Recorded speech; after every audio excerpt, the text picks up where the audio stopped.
भगवान का जन्म किस कारण हुआ, जन्म के क्या कारण है, और जन्म से पहले की कथा को हम थोड़ा सा श्रवण करें, क्योंकि महाराज समय का अभाव क्या है। अगर समय होता तो हमें महाराज इस मंच से 5 घंटे भी बोलने में कोई दिक्कत नहीं। तो श्रोताओ, हमारे महाराज श्री ने आपके लिए श्रवण कराया था कि मेरे प्रभु भूत भवन भोलेनाथ माता सती के साथ में कहाँ गए थे? कुंभज ऋषि के यहाँ पर। कहाँ? कुंभज ऋषि। जब जिस समय मैया सती जी को लेकर के बाबा भोलेनाथ कुंभज ऋषि के यहाँ गए थे, तो उस समय मैया ने इतना ही कहा था कि प्रभु जाते समय अरे आप उनके पास क्यों जा रहे हैं? आपको तो भगवान के चरित्रों का अथाह सागर कहा जाता है। अरे कोई सागर की तुलना घट से कर सकता है क्या? तब माता सती ने इतना कहा, मेरे बाबा भोलेनाथ बोले, देवी अरे मैं प्रभु के चरित्रों को सुनना चाहता हूँ, इसलिए मैं ऋषि कुंभज के यहाँ पर जा रहा हूँ। और आपने कथा को श्रवण कर ली है, लेकिन संक्षेप में अपन चलते हैं। तो महाराज आज जैसे ही मेरे प्रभु माता सती को लेकर के कुंभज ऋषि के यहाँ से आए, तो महाराज आज किस प्रकार से मैया सती के लिए वो कथा की व्यथा बनी, उसका चरित्र चित्रण हम आपके समक्ष रखते हैं। जैसे ही बाबा भोलेनाथ आज कुंभज ऋषि के यहाँ पर श्री रामचरितमानस की कथा को श्रवण कर रहे थे, लेकिन माता सती के मन में क्या हुआ? संताप हुआ कि अरे मेरे स्वामी इस जगत के जगदाधार भूत भवन भोलेनाथ और ये ऋषिवर घटन का जन्म घट से हुआ है, वो घट के पास जा रहे हैं। तो महाराज कहते हैं कि जब तक मन में श्रद्धा ना हो, चाहे बड़े से बड़ा यज्ञ हवन पुण्य कुछ भी कर लेना, हजारों भागवतें करवा लेना, हजारों यज्ञ करवा लेना, लेकिन जब तक मन में श्रद्धा नहीं है, तुमको उसका फल प्राप्त होने वाला नहीं। तो आज मेरे भोलेनाथ बाबा ने ऋषिवर से विदा लेकर के आज चले, लेकिन वही लीला संभरण करने के लिए जो माता सती के मन में संताप हुआ, अरे मेरे स्वामी तो बड़े से बड़े कथा के अथाह सागर है, लेकिन ये क्या कर रहे हैं? ये ऋषिवर से तो मेरे प्रभु ने उसी समय लीला करते हुए रास्ते में आज वन में भटक रहे हैं, और माता जानकी का हरण हो गया, और उसी समय माता सती और बाबा भोलेनाथ उस रास्ते से कैलाश की ओर जा रहे हैं। लेकिन आज मेरे प्रभु बाबा भोलेनाथ ने सोचा कि अगर मेरे प्रभु भेष बदल करके लीला कर रहे हैं, तो मैं उनको उजागर नहीं करता। तो आज हमने मन ही मन मेरे राम जी महाराज को प्रणाम कर लिया, और जैसे ही माता सती ने ऐसा देखा, तो आज माता सती बोली, प्रभु हमें कुछ अच्छा नहीं लगा, अरे तुमने ये राजा के पुत्रों को प्रणाम किया? तो बाबा भोलेनाथ ने कहा, नहीं सती, मैंने राजा के पुत्रों को प्रणाम नहीं किया, मैंने जगत बंद जगदीशा, अरे मैंने तो वो भगवान मेरे आराध्य को, जिनका मैं दिन रात भजन करता रहता हूँ, मैंने उनको प्रणाम किया है। लेकिन महाराज आज माता सती के मन में तो वो बात चुभ रही थी कि नहीं, ये भगवान नहीं हो सकते। तो महाराज आज मेरे बाबा भोलेनाथ ने कहा कि सती, अगर तुम्हारे मन में कोई चिंता है तो आप जाकर के क्या कीजिए। और बाबा तुलसीदास जी लिखते हैं, जो मेरे मन आते संदेह,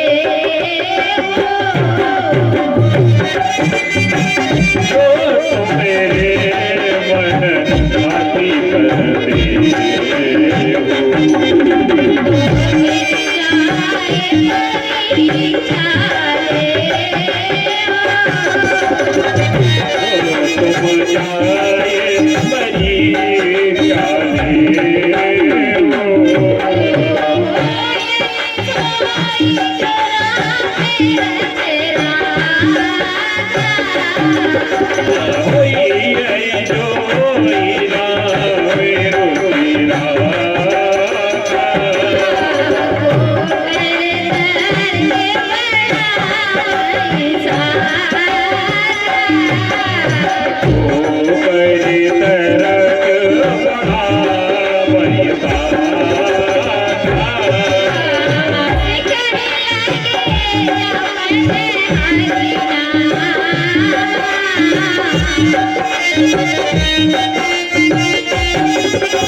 अरे जाओ तुम परीक्षा ले लो, अगर तुमको मेरी बात पर विश्वास नहीं है।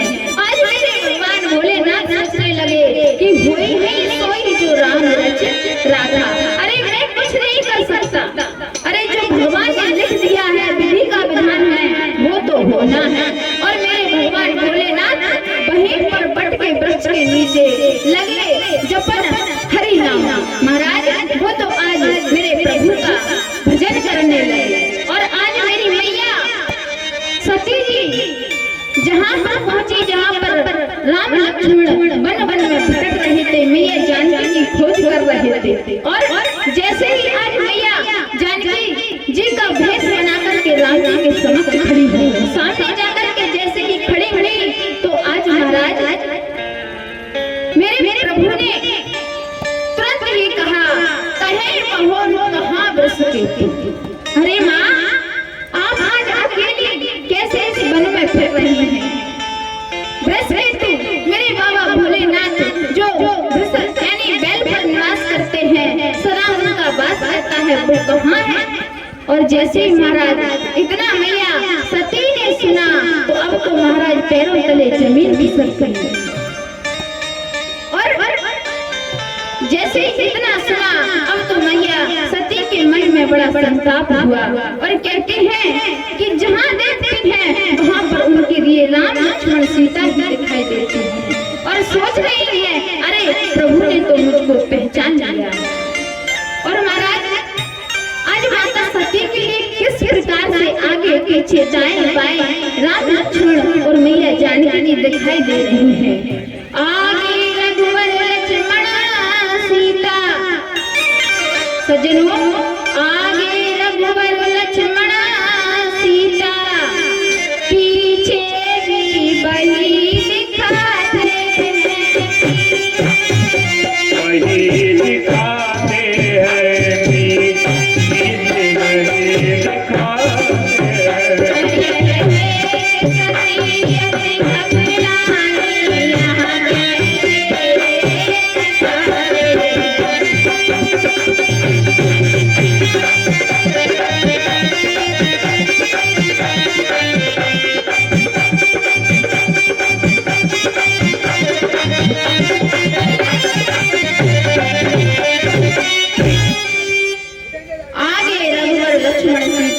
पीछे वही दिखाते हैं। आज महाराज सती जी के लिए आगे देखते हैं तो लक्ष्मण सीता दिखाई देते हैं, राम लक्ष्मण सीता दाएं बाएं जहाँ भी देखती हैं वहीं पर दिखाई देते हैं।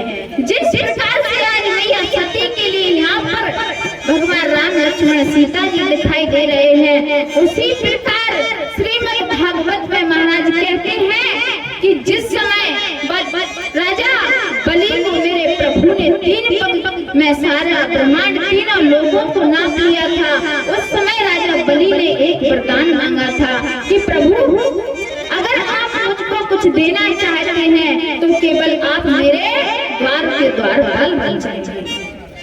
तो जिस समय बलि ने इतना कहा तो महाराज आज तो किस प्रकार से कहते हैं, और इधर मैया सती को भी जहाँ चाहूँ जिधर चाहूँ वहीं दीदार हो जाए। चरणों में मेरा मन लग जाए। और आज इस प्रकार से आज मैया भगवान भोलेनाथ के पास पहुंची। और जैसे मैया भोलेनाथ के पास पहुंची तो आज भोलेनाथ ने पूछा, देवी परीक्षा ले आई? देखिए श्रोताओ, कहते हैं कि पति कैसा भी हो पर उससे कभी भी कुछ छिपाना नहीं चाहिए। और आज मैया सती बोल गई कि प्रणाम तुम्हारे कछु न परीक्षा लीन गुसाई और कीन प्रणाम तुम्हारे। प्रभु, अरे मैंने तो तुम्हारी तरह जाकर के उनसे हाथ जोड़कर प्रणाम किया, मैंने कोई परीक्षा मरीक्षा नहीं। और जैसे आज इतना कहा तो तुरंत मेरे प्रभु भोलेनाथ ने सब शंकर देखे भर ध्यान। अरे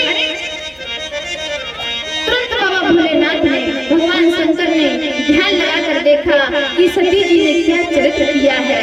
और कहते हैं कि उसी समय महाराज भगवान भोलेनाथ जी ने सती जी का त्याग कर दिया कि यही तन सतहि भेंट मोए नाही। अरे जिसने मेरी माँ जगत जननी माता जानकी का रूप लिया हो, ऐसी पत्नी का मेरे लिए कोई महत्व नहीं है।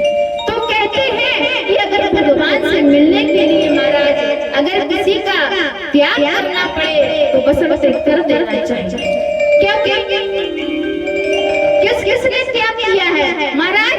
गोपिकाओं ने अपने पतियों को त्याग दिया जगतपति के लिए, और प्रहलाद ने अपने माता पिता को त्याग दिया, और बलि ने अपने गुरु को त्याग दिया। लेकिन अगर सबसे बड़ा त्याग किसी ने किया है तो भगवान भोलेनाथ जी ने किया है, जिन्होंने अपने भगवान को पाने के लिए माता सती का त्याग कर दिया।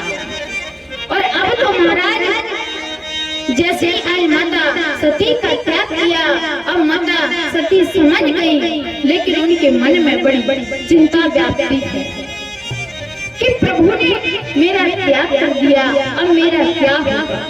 तो सज्जनों, कहते हैं कि चिंता करे सो मिले बीमारी, चिंता करे सो मिले बीमारी, और चिंतन करे सो क्या? चिंता करे सो मिले बीमारी और चिंतन करे सो मिले बिहारी। अरे जोर से बोल दिया करो। और महाराज चिंता ऐसी है तो किसी ने लिखा भी है कि चिंता ऐसी डाकिनी। महाराज बड़ा सुंदर दोहा लिखा है कि चिंता ऐसी डाकिनी काट कलेजा।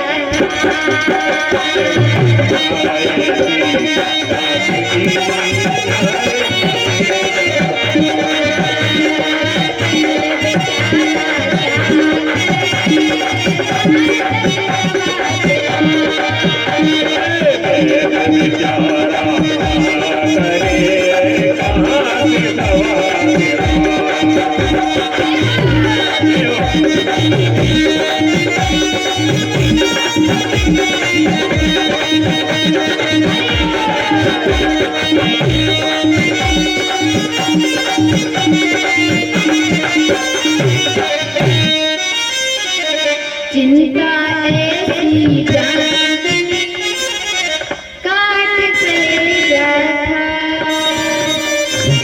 महाराज चिंता एक ऐसी डाकिनी है जो काट करके कलेजे को पहुंच जाती है। कहते हैं कि वैद्य बेचारा क्या करे और कहाँ तक दवा खिलाए। वैद्य चाहे जितनी दवा देते, लेकिन महाराज चिंता सीधी चिता को बनाती है। तो महाराज अगर अपने जीवन में करना है तो केवल प्रभु का चिंतन कीजिए, चिंता कभी मत कीजिए। आज इस प्रकार से मेरे प्रभु ने माता सती के लिए अनेकों कथा श्रवण कराए, लेकिन उनके मन में तो वो प्रभु के चरणों में जो रति हुई कि महाराज आपने मेरा त्याग कर दिया। और कहते हैं कि मेरे प्रभु बाबा भोलेनाथ समाधि में चले गए। और बाबा तुलसीदास जी ने लिखा है कि बीते संवत सहे 87 आज सहे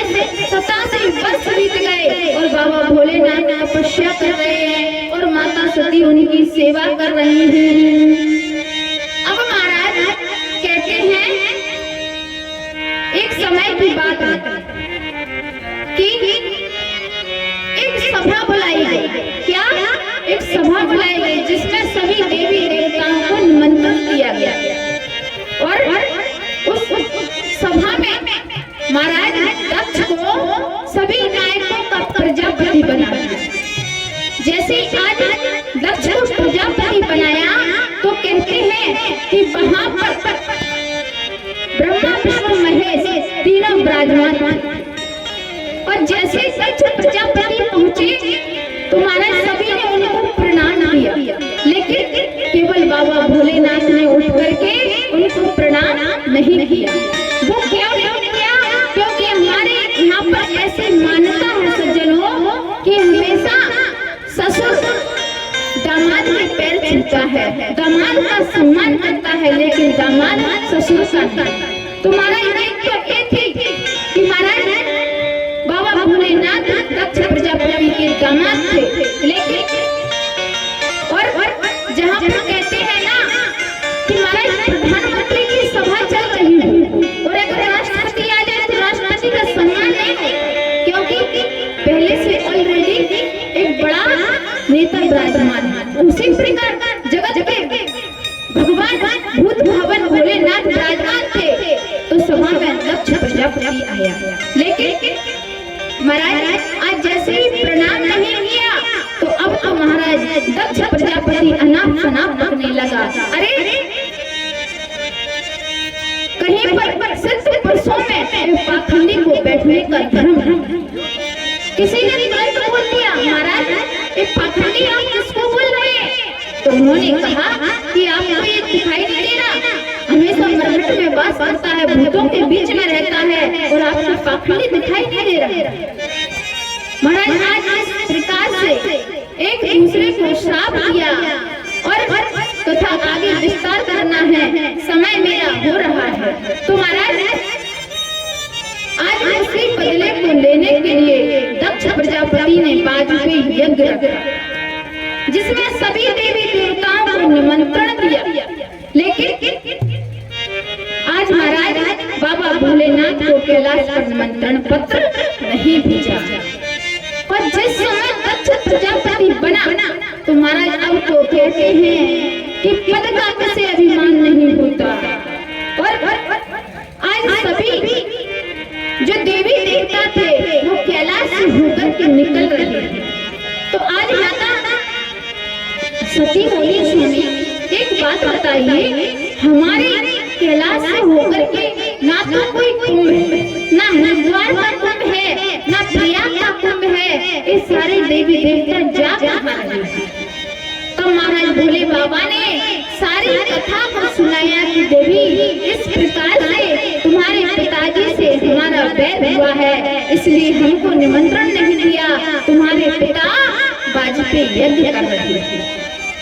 तो आज माता सती कहते हैं कि स्वामी अरे कभी कभी ऐसा होता है कि अपने करीबी को भी काट देना भूल जाते हैं जल्दबाजी। अरे पिताजी मुझसे बहुत प्रेम करते हैं, वो मुझे छोड़ ही नहीं सकते, लेकिन महाराज कहते हैं कि एक बेटे का विवाह के बाद पति सबसे सर्वोपरि माना जाता है।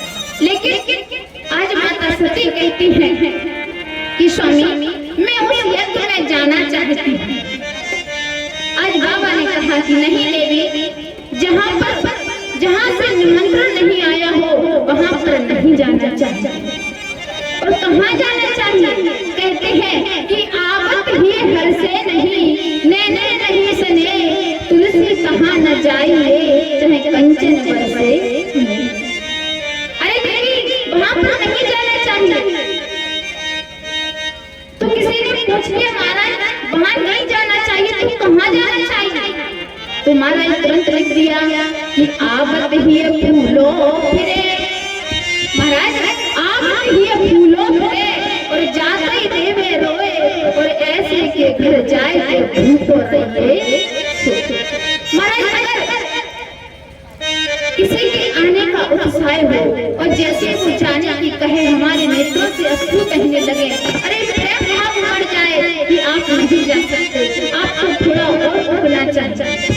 ऐसे के घर को महाराज अगर आपको भूखा भी सोना पड़े एक बार के लिए तो आप जाकर के भूखे से जाइए, लेकिन जाना चाहिए। आज भैया सती कहती है स्वामी मैं तो अपने पिता के यज्ञ में अवश्य जाऊंगी, क्योंकि सब मेरी माँ बहनें और सभी देवी देवता जा रहे हैं। तो मैया ऐसा कहा जाता है कि महाराज अगर हरि की बात आए तो माताएं अपने बाप की भी नहीं सोचती। तो महाराज अगर मायके जाना है तो जाना है, चाहे कुछ हो जाए, आज नहीं मानूंगी। तो मैया सती जी के पियर चले क्या? चलना है क्या? चले साजवाल के साथ चलेंगे ऐसे? अगर चलना है तो बड़े भाव के साथ ताली बजाते हुए चलेंगे। और मैया सती आज कह रही है कि स्वामी मैं